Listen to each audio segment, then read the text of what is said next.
الحمد للہ الذی خلق الانسان والصلاة والسلام على عبده الذي فضله بالإعجاز والبيان وعلى سائر أهله وأصحابه صلاة قائمة على ممر الزمان اما بعد.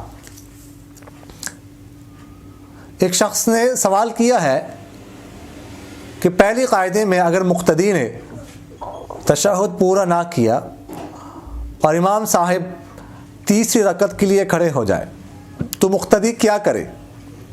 تشہد پورا کر کے کھڑا ہو جائے یا تشہد چھوڑ دے اور فوراً کھڑا ہو جائے؟ اور اگر آخری قاعدے میں مقتدی درود شریف پڑھ رہا ہو اور امام سلام پھیر دے تب مقتدی کے لیے کیا حکم ہے؟ سلام پھیر دے یا درود پورا کر کے سلام پھیرے؟ پہلی قاعدے میں دوسری رکعت کے بعد اگر مقتدی نے تشہد پورا نہ کیا ہو، امام تیسری رکعت کے لیے کھڑا ہو جائے تو مقتدی کے لیے اصل حکم یہ ہے کہ مقتدی تشہد اپنا پورا کر لے. تشہد پورا کرنا اس کے لیے ضروری ہے اور رفتار ذرا تیز کرے، تیز رفتار سے پڑھ کے تشہد پورا کر کے پھر تیسری رکعت کے لیے وہ کھڑا ہو جائے. اصل حکم یہ ہے. البتہ اگر مقتدی نے تشہد پورا نہ کیا ہو اور اس سے پہلے کھڑا ہو گیا تو بھی نماز اس کی ہو جائے گی، لیکن ایسا کرنا نہیں چاہیے. تشہد پورا کرنا چاہیے. اگرچہ تشہد اس کا رہ گیا لیکن واجب رہ گیا، لیکن امام کے پیچھے مقتدی کے واجب رہنے سے کوئی سجدہ سہو یا نماز وغیرہ واجب الاعادہ یا کوئی نماز میں کوئی خرابی نہیں آتی، لیکن بہتر یہ ہے کہ تشہد پورا کر کے پھر کھڑا ہو جائے. اور آخری قاعدے میں اگر کوئی درود پڑھ رہا ہو یا دعائیں پڑھ رہا ہو کوئی شخص اور امام سلام پھیر دے تو مقتدی پر یہ لازم ہے کہ فوراً وہ بھی سلام پھیر دے. درود پڑھنا یا دعائیں پڑھنا یہ مقتدی کے لیے ضروری نہیں ہے، ٹھیک ہے؟ اس لیے اگر امام نے سلام پھیر دیا تو فوراً یہ بھی سلام اپنا پھیر دے امام کے ساتھ ہی. دبئی سے محترم رب نواز صاحب نے پوچھا ہے کہ میرا ایک دوست ہے، ازبکستان سے تعلق رکھتا ہے، اس کے اہلیہ کو کینسر ہے. کسی نے اس کو ایک عرب عالم کی ویڈیو بھیجی ہے جس میں انہوں نے آپ صلی اللہ علیہ وسلم کی ایک حدیث ذکر کی ہے کہ آپ صلی اللہ علیہ وسلم نے کچھ لوگوں کو اونٹنی کا پیشاب پینے کا حکم فرمایا تھا اور اس کو کہا ہے کہ آپ بھی اپنی اہلیہ کو اونٹنی کا پیشاب پلاؤ، ٹھیک ہو جائے گی. تو پوچھ رہے ہیں کہ کیا اونٹنی کا پیشاب پینا یہ جائز ہے؟ جس حدیث کا تذکرہ کیا گیا ہے اس حدیث کو حدیث عورینہ کہتے ہیں. عورینہ کے کچھ لوگ آپ صلی اللہ علیہ وسلم کی خدمت میں آئے تھے. مدینہ منورہ کی آب و ہوا ان کو موافق نہیں آئی تو آپ صلی اللہ علیہ وسلم نے ان کو بھیجا جہاں پر اونٹنیاں باندھی جاتی تھی اور ان سے فرمایا کہ اشربوا من ابوال الابل و البانہا، کہ جاؤ تم اونٹنیوں کا پیشاب پیو اور ان کا دودھ پیو. وہ گئے، انہوں نے ویسے ہی کیا. اس کے بعد وہ چرواہا تھا، چرواہا کو قتل کر دیا اور اون بھگا کر لے گئے. جب آپ صلی اللہ علیہ وسلم کو اس کی اطلاع ملی تو آپ صلی اللہ علیہ وسلم نے صحابہ کو بھیجا.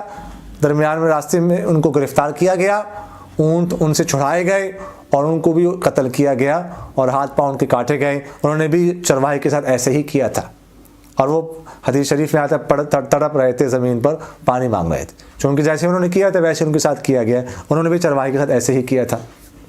اس کو حدیث عورینہ کہتے ہیں. اس میں آپ صلی اللہ علیہ وسلم نے ان سے کہا تھا.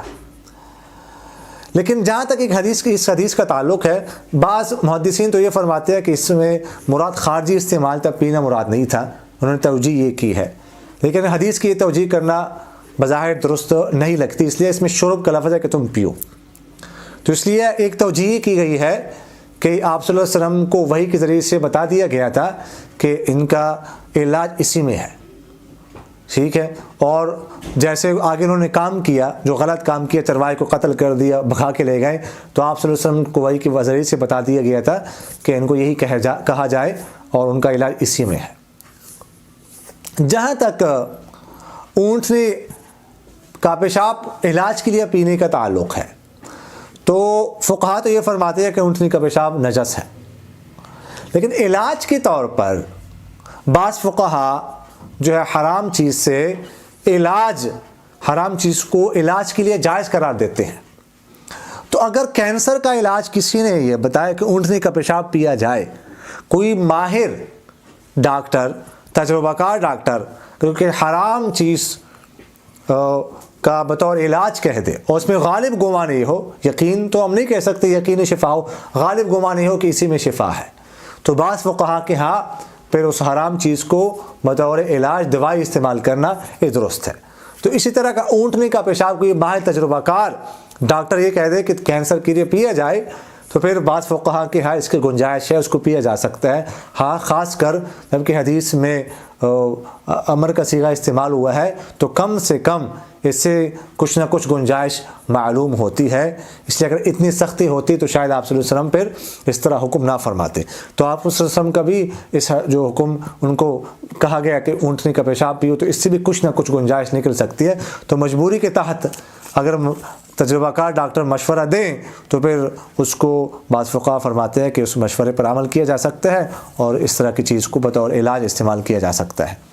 انگلینڈ سے مولانا رضوان صاحب نے پوچھا ہے کہ السلام علیکم مفتی صاحب، امید ہے کہ خیریت سے ہوں گے، کیا کسی غیر مسلم کی ہمارے حق میں دعا قبول ہوتی ہے؟